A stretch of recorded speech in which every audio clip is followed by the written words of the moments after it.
Berpakaian tapi telanjang dan mereka menyukainya. Berpakaian tapi telanjang dan anehnya mereka suka. Mana disebut berpakaian tapi telanjang? Lihatlah sekarang. Saya selalu istilahkan lebih susah lihat paha ayam kampung daripada paha cewek. Jangan ketawa, saya serius ini. Coba lihat paha ayam kampung. Bapak harus kembali kampung dulu. Mana namanya ayam kampung, jadi kita harus kampung dulu. Iya toh? Sampai di kampung, kau sudah lihat pahanya ayam? Tidak. Kau beli dulu 100.000. Sudah kau beli, sudah kau lihat pahanya? Belum. Kau kejar dulu 1 jam. Begitu kau mau tangkap, dia terbang. 1 jam dikejar, baru tangkap. Sudah kau tangkap, sudah lihat pahanya? Belum. Kau potong dulu dengan ucapan Bismillahirrahmanirrahim. Sudah kau potong, sudah lihat pahanya? Belum. Kau rebus dulu 15 menit air panas. Sudah kau rebus, sudah lihat pahanya? Belum. Baru dicabut. Baru kelihatan pahanya putih mulus.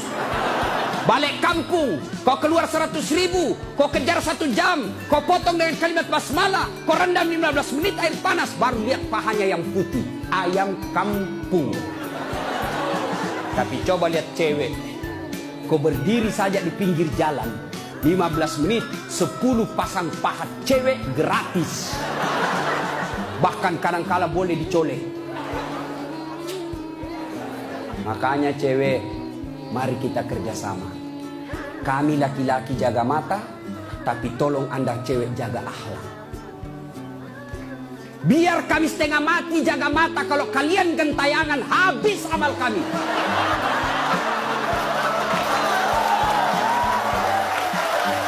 Ya.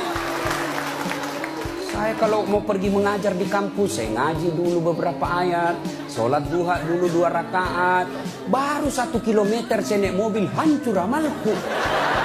Sebelah kanan ketek, sebelah kiri dada, di depan paha. Nggak mungkinlah saya jalan terus begini, dia listrikku tabrak. Hei cewek, woi, mari kasihani mata kami. Dilihat, haram? Tidak dilihat, barang bagus.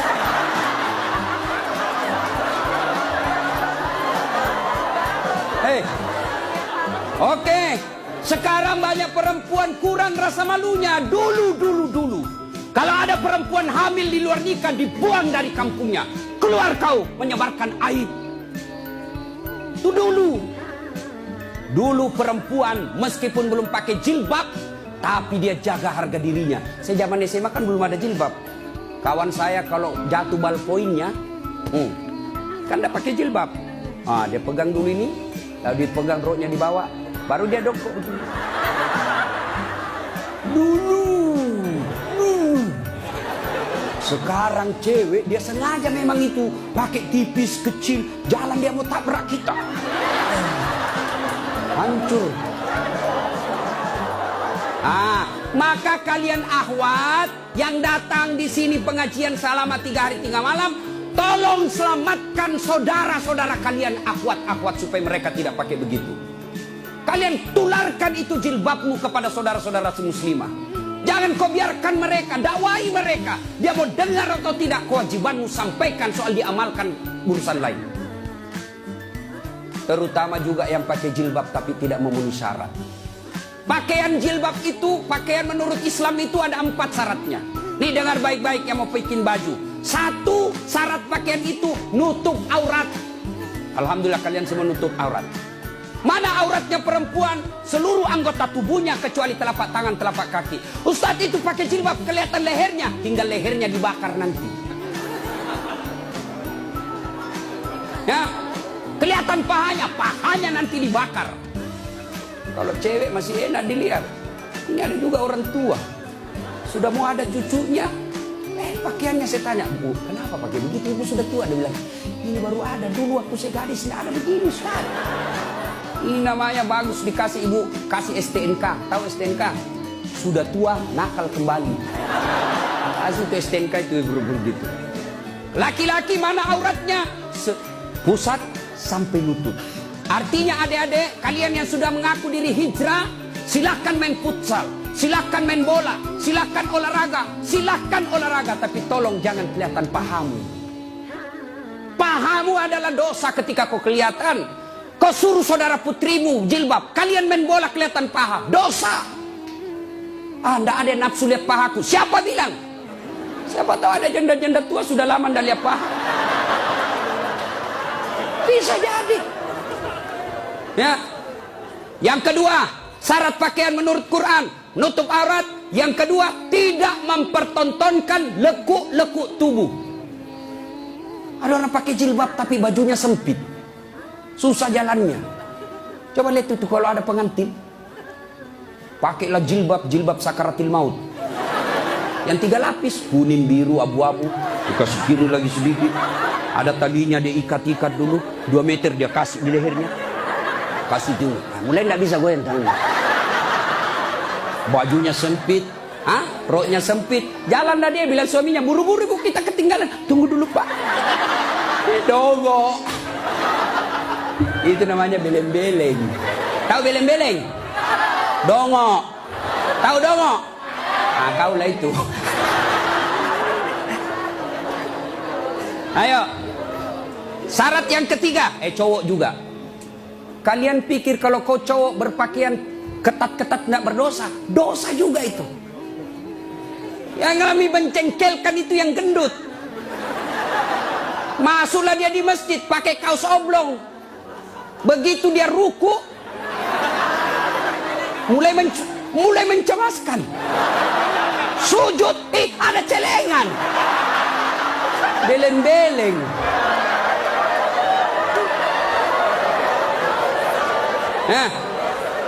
Yang ketiga, syarat pakaian yang ketiga, saya ulang, tutup aurat, tidak mempertontonkan lekuk-lekuk tubuh. Yang ketiga, pantas. Apa maksudnya? Kalau saya alumni apalagi Muslim United, saya alumninya, 3 hari 3 malam saya dengar dakwah, maka sebaiknya pantas tidak saya berpakaian begini. Saya pengurus remaja masjid, pantas tidak saya berpakaian begini. Saya muslim terhormat, pantas tidak berpakaian begini. Saya pejabat, pantas tidak saya berpakaian begini. Saya muslimah, pantas tidak berpakaian begini. Tanya kepantasannya. Itulah sebabnya agama Islam mengajarkan ketika aku berpakaian, tanya, yuk pantas tidak pakaian begitu. Dan ini pakaian ternyata menyelamatkan kita dari dosa. Mana buktinya? Saya kemana-mana saya pakai begini. Cuma kadang-kala dia gosip saya itu pegawai bank. Kan saya mana-mana pakai sarung. Saya masuk nabung, ada pegawai apa sih itu yang namanya terima-terima duit? Teller. Hah? Iya teller. Dia gosip. Dia apa? Salah masuk. Dia kira masjid. Dia kira saya masuk masjid, saya pakai sarung. Saya dengarlah kenapa? Saya pakai sarung koin sibuk. Nggak jadi saya nabung, pulang saya. Orang kalau pakai muslim begini, baju koko, gamis, insya Allah terpelihara dari dosa.